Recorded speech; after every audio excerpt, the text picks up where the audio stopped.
Você sabia que caloria não é um termo da nutrição? Você sabe o que é que significa caloria? A gente vive contando caloria, a gente vive preocupado em quantas calorias a gente gasta e a maioria das pessoas não sabe nem de onde surgiu essa história, inclusive os nutricionistas. Nesse vídeo eu vou te explicar como surgiu o conceito de caloria e por que ele pode ser considerado um dos maiores erros da nutrição. Antes da gente entrar na história da caloria, a gente precisa entender o básico. As calorias, elas são unidades de energia. Elas são emprestadas da física pela nutrição com o objetivo de medir a energia contida nos alimentos. Mas caloria mesmo significa a quantidade de energia necessária para aquecer 1 grama de água em 1 grau Celsius.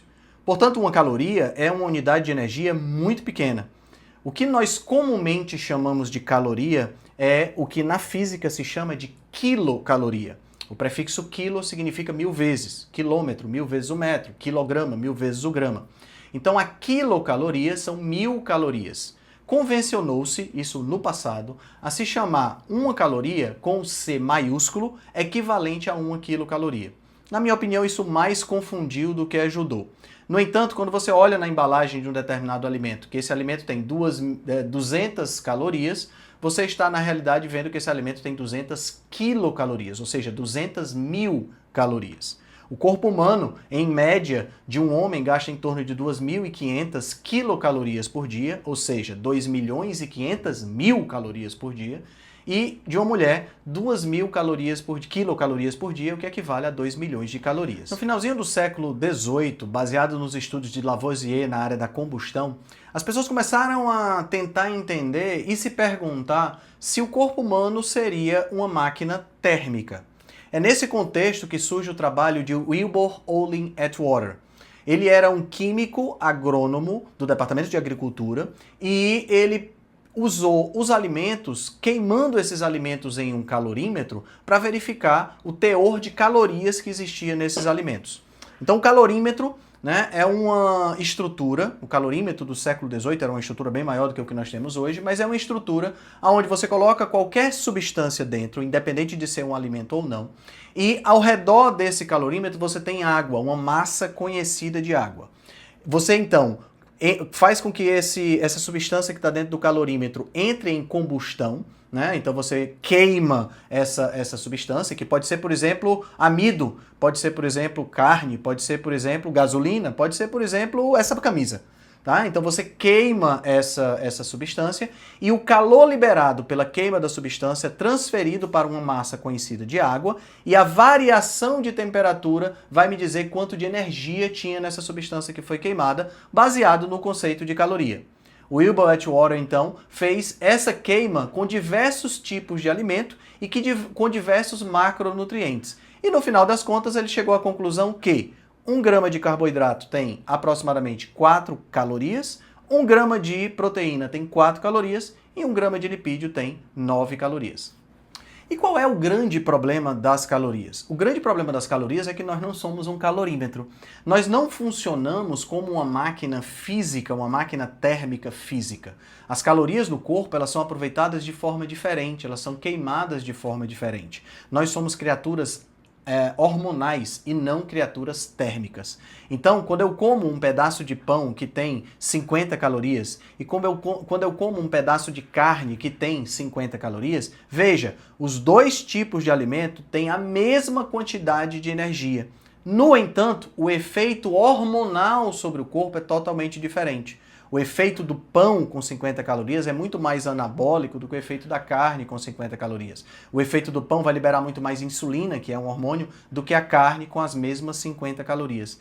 Então, embora essa história de uma caloria não é uma caloria sempre vai ser uma caloria. A gente tem efeitos diferentes de acordo com aquilo que a gente ingere.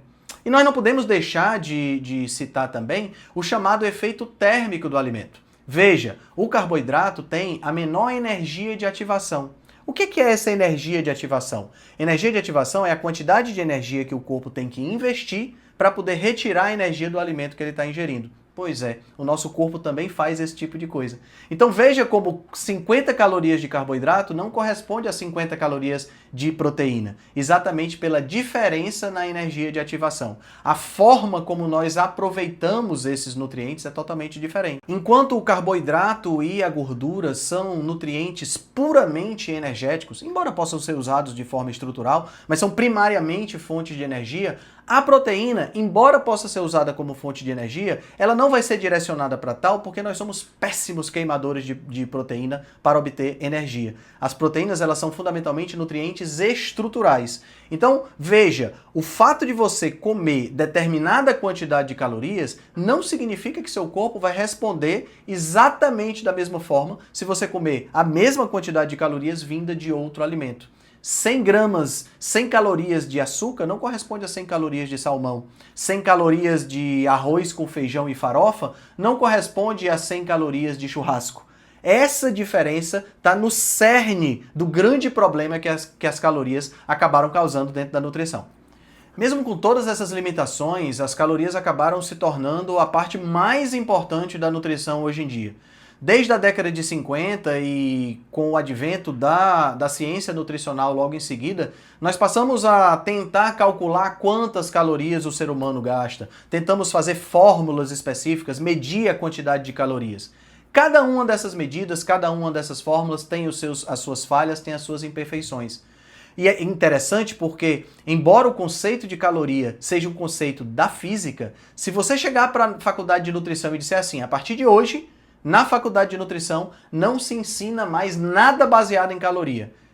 Tudo rui, tudo cai, vai por água abaixo. Pelo simples motivo de que toda a estrutura universitária, toda a estrutura de conhecimento da nutrição está montada sobre o conceito de caloria. Então isso é muito triste, porque mostra como nós utilizamos um conceito que não se aplica a seres humanos, nós tentamos utilizar esse conceito, tentamos trazer esse conceito para dentro da ideia de que o ser humano é um calorímetro, quando na realidade nós não somos. Isso transformou a ciência nutricional e hoje nós vivemos exatamente esse problema. É claro, pessoal, que as calorias elas não são irrelevantes. As calorias elas importam. Elas só não são a coisa mais importante. A gente pode observar isso no emagrecimento de diversas pessoas. E eu já fiz um vídeo aqui antes, que eu vou deixar na descrição desse vídeo, falando sobre você ter um emagrecimento sem precisar fazer restrição calórica. Exatamente porque a gente tem o efeito desses alimentos no nosso corpo. Então, espero que você tenha conhecido um pouco mais a respeito da história da caloria, espero que você tenha gostado do vídeo, tenha tirado suas dúvidas. Então, se você gostou, curte, compartilha, comenta aí o que é que você achou. Você sabia que caloria era uma unidade da física? Curte aí, manda para as pessoas que você conhece que ainda dependem da contagem calórica e a gente se vê no próximo vídeo.